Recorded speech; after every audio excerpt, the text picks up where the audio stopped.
दोनों झंडे, चलो आपने दिखाया कि रैली में आए हैं, अब ये देखो आपकी ये दोनों झंडे अगर एक हो जाएं, ये दोनों नेता एक हो जाएं, जिनके झंडे मेरे हाथ में लग रहे हैं, तो मुझे ऐसा लगता है लहरा दीजिए, कुछ बचेगा ही नहीं। लहरा रहे ना, लीजिए ये दोनों नेता अगर एकजुट हो जाएं, इन दोनों झंडों में आप क्या देख पा रहे हो, क्या ऊर्जा, क्या इन दोनों झंडों में मैं एक 4 बार की मुख्यमंत्री का अनुभव देख रहा हूं, और भोपाल को, दिल्ली को, किसी भी प्रदेश को जाम करने की ऊर्जा देख पा रहा हूं।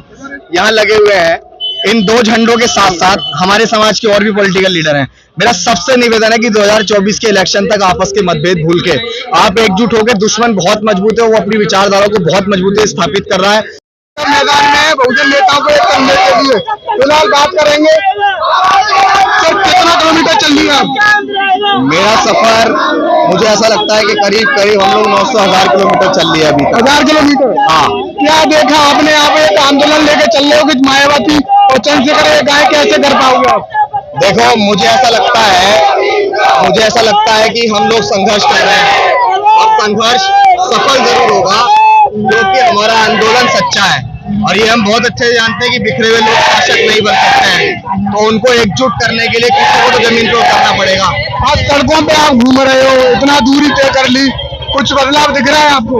बदलाव दिख रहा है ना, बदलाव इसलिए दिख रहा है, यहाँ पे अभी मैंने एक झंडा देखा इधर, शांत हो जाओ, शांत। यहाँ इस रैली के अंदर भीम आर्मी के भी लोग हैं, बसपा के भी लोग हैं, और ये जो नजारा हम लोग बनाना चाहते हैं, जो माहौल हम लोग बनाना चाहते हैं, वो बन रहा है। और जब नेताओं को दिखेगा कि हमारे कार्यकर्ता एकजुट हो रहे हैं और हमारे कार्यकर्ता एकजुट होना चाहते हैं, तो हम लोग जरूर कामयाब और सफल हो जाएंगे। लगता है आपको सफल हो जाएंगे? हाँ, क्यों नहीं होंगे। जब हम लोग संघर्ष कर रहे हैं तो किसी का संघर्ष जाया थोड़ी जाता है, वो सफल होगा, जरूर होगा। अच्छा, मैं आपकी वीडियो में कमेंट देख पा रहा हूँ, आप दलाल हो। किसके दलाल हो आप? ये दावा किया जा रहा है लोगों द्वारा। किसका दलाल बता रहे हैं? ये वीडियो में किया जा रहा है कि ये किसी आर्य समाज पार्टी की तरफ से उतारा गया मैदान में, या बसपा की तरफ से या समाजवादी पार्टी की तरफ से। अच्छा, मतलब अभी वो खुद ये बात नहीं समझ पा रहे हैं कि मैं बसपा का दलाल हूँ या असपा का दलाल हूँ या समाजवादी का दलाल हूँ। कमेंट में देख पा रहा हूँ आपके। देखो, जो लोग कमेंट कर रहे हैं ना, मैं उनको ज्यादा तो कुछ कहना नहीं चाहूंगा। मैं सिर्फ इतना कहना चाहूंगा, ये वो लोग हैं जो कभी समाज के लिए काम तो करते नहीं है, और अगर कोई करने उतर भी जाता है तो उनको ये लोग करने नहीं देते हैं। देखो, अगर दलाल वाली बात है, बहन जी, मैं तर्क देता हूँ, बहन जी मुझे क्यों उतारेगी मैदान में? बहन जी तो अगर एक बार में चाहेगी तो सारे नेता एकजुट हो जाएंगे। चंद्रशेखर आजाद जी अगर मुझे मैदान में उतारते तो मैं, आप जितने भी लोग, कार्यकर्ता और संगठन के लोग, वो सारे लोग एकदम आ जाते। नहीं आए ना। सच बात यह है कि अभी वर्तमान समय में ना मेरे पास किसी का सपोर्ट है और ना कोई मुझे कोई ऐसा विरोध कर रहा है। वो निजी कमी मुझे यार, आरोप प्रत्यारोप किसको नहीं हुआ बताओ? बाबा साहेब अम्बेडकर ने समाज का काम किया। इसी आगरा के अंदर बाबा साहेब अम्बेडकर ने कहा था, बाबा साहेब अम्बेडकर ने कहा था कि मुझे मेरे समाज के पढ़े लिखे लोगों ने धोखा दिया। मान्यवर कांशीराम साहब को समाज के लोगों ने काले झंडे दिखाए, लेकिन आज दुनिया उनको पूज रही है। अब यहाँ पे ये नहीं है कि मैं उनको अपने आप से तुलना कर रहा हूँ। 24 के चुनाव के बाद मुझे लगता है कुछ बचेगा नहीं अगर आप आ रहे तो। यार विशाल, तुम भी मुझे बताओ कि क्या मायावती जी और चंद्रशेखर आजाद, इन दोनों की पॉलिटिक्स इन दोनों के बिना कामयाब हो सकती है क्या? यार, पूरा समाज ये चाहता है कि ये दोनों नेता एकजुट हो जाएं। इस मांग को मुझे ऐसा लगता है कि समाज का प्रत्येक कार्यकर्ता जो बहुजन आइडियोलॉजी के साथ काम कर रहा है, जो अम्बेडकर मूवमेंट में काम कर रहा है, वो सब लोग ये चाहते हैं कि माननीय बहन जी और चंद्रशेखर आजाद, ये दो नेता 2024 के इलेक्शन से पहले साथ आया तो हम एक बहुत बड़ा रिजल्ट हासिल कर सकते हैं।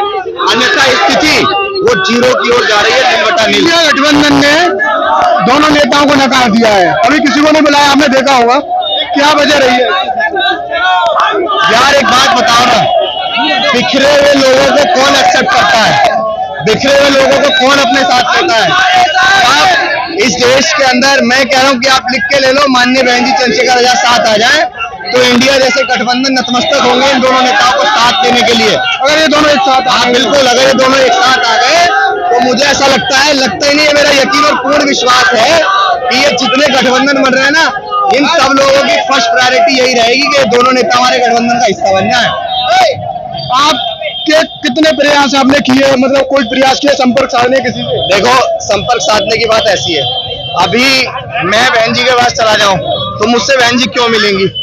मैं अभी और किसी नेता के पास चला जाऊं, वो कहते हैं हाँ मैं तो होना चाहता हूँ एक, तो मैं कैसे बहन जी को उन तक लेके आ जाऊं कि हाँ एक हो जाओ? अभी पहले आप जमीन मजबूत, पहले मैं जमीन पे जाके नौजवानों को, कार्यकर्ताओं को तैयार कर रहा हूँ। मैं देखना चाहता हूँ कि क्या जमीन पे समाज भी इस मांग को चाहता है या नहीं चाहता है।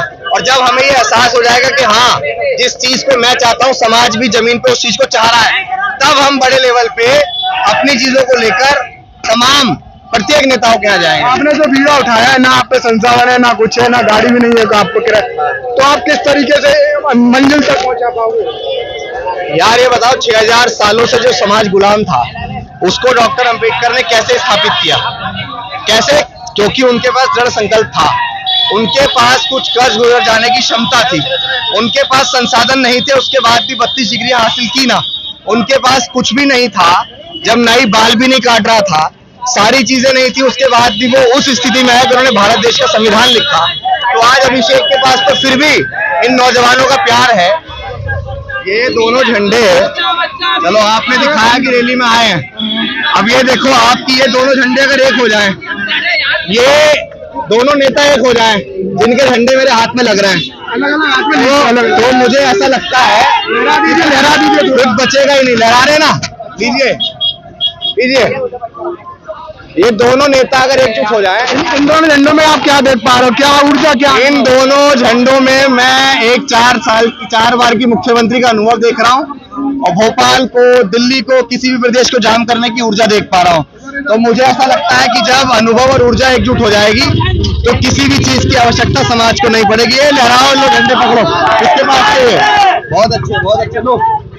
आप संगठन बनाओगे? मुझे ऐसा लगता है संगठन नहीं, मैं समाज को तोड़ने नहीं आया हूँ यार। एक 22 साल का नौजवान क्या संगठन बनाएगा, क्या पार्टी बनाएगा? उसके पास पार्टी संगठन बनाने को आखिर है क्या?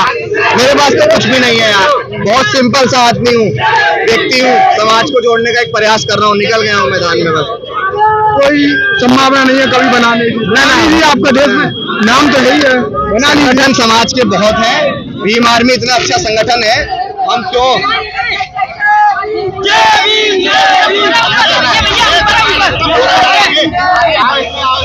इतने संगठन बने हुए, आपका बन जाएगा तो फिर क्या? नहीं, मैं तमाम पार्टी संगठनों को एक करने निकला हूँ। वो एक करने का बीड़ा किसी को तो उठाना पड़ेगा ना। दिल्ली कब तक पहुंच पाएंगे? अभी समय निर्धारित नहीं कर सकते हैं, लेकिन पूरा प्रयास है कि अभी तो उत्तर प्रदेश पूरा बचा है, आगरा पहला पहुंचे हम लोग। अभी प्रयास करेंगे कि तमाम जगह पहुंच के एक मॉब बनाएं और नेताओं को मजबूर करें एकजुट होने के लिए। मैंने आपको क्या दे दिया है वादा, क्या वादा किया आपसे? समाज ने मुझसे ये वादा किया है, जब जंतर मंतर हम दिल्ली पहुंचेंगे तो आप बड़ा हुजूम देखेंगे और नेताओं के तमाम पार्टी संगठन के लोग उसमें शामिल होंगे। तमाम, मैं उम्मीद करता हूं कि नेता भी उसमें शामिल होंगे जो चाहते हैं कि समाज एकजुट हो।